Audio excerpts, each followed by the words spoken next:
നമസ്കാരം.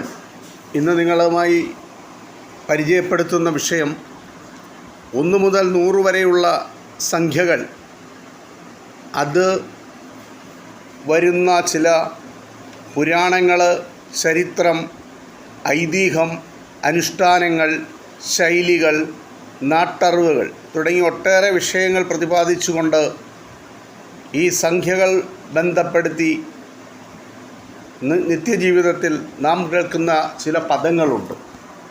64 കലകൾ, പറയിപെറ്റ പന്തിരുകുലം, 27 നക്ഷത്രങ്ങൾ, പഞ്ചവാദ്യങ്ങൾ, 18 കവികൾ, പഞ്ചതന്ത്രം, അഷ്ടവൈദ്യന്മാർ, പഞ്ചലോകം, 64 കലകൾ, 14 ലോകങ്ങൾ, ഇങ്ങനെ പല പദങ്ങൾ സംഖ്യകളുമായി ബന്ധപ്പെട്ട് നമ്മൾ കേട്ടിട്ടുണ്ട്. ഈ പദങ്ങളിൽ ആരെല്ലാമാണ്, എന്തെല്ലാമാണ്, ഏതെല്ലാമാണ് എന്നുള്ളതിനെപ്പറ്റി ഒരു ചെറിയ വിവരം ഓരോ ദിവസവും നിങ്ങളുമായി പങ്കുവെക്കുവാൻ ആഗ്രഹിക്കുന്നു. ഇന്ന് 1 എന്ന സംഖ്യയാണ് പരിചയപ്പെടുത്തുന്നത്. ഏകരഥൻ എന്നാൽ അത് ഗണപതിയെയാണ് സൂചിപ്പിക്കുന്നത്.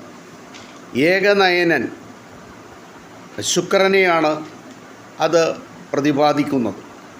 ഏകസ്വരൂപൻ എന്നത് ഈശ്വരനാണ്. ഏകാക്ഷരം അത് ഓങ്കാരമാണ്. ഏകാംഗം ഒരു അംഗം മാത്രമുള്ള നാടകം. ഏകധർമ്മം അത് സത്യമാണ്. ഏകീഭാവം രണ്ടല്ലാത്ത അവസ്ഥ, അതായത് പരബ്രഹ്മം. ഏകനായകൻ അത് ശിവനാണ്. ഏകലവ്യൻ അത് ദ്രോണാചാര്യരുടെ ശിഷ്യനാണ്. നിഷാദ രാജാവായ ഹിരണ്യധനുസ്സുവിൻ്റെ പുത്രനായ ഏകലവ്യനെ ശിഷ്യനാക്കുവാൻ ദ്രോണാചാര്യർ വിസമ്മതിച്ചു. ഏകലവ്യൻ അപ്പോൾ ദ്രോണരുടെ ഒരു പ്രതിമയുണ്ടാക്കി വച്ച് ശാസ്ത്ര അഭ്യാസം പരിശീലിച്ചു.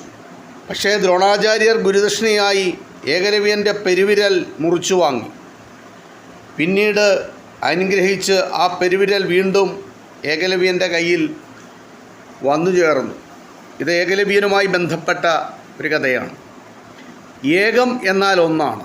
ആ ഒന്നുമായി ബന്ധപ്പെട്ട ചില പദങ്ങളാണ് നിങ്ങളുമായി പങ്കുവച്ചത്. അത് ഇത്രമാത്രം. നന്ദി, നമസ്കാരം.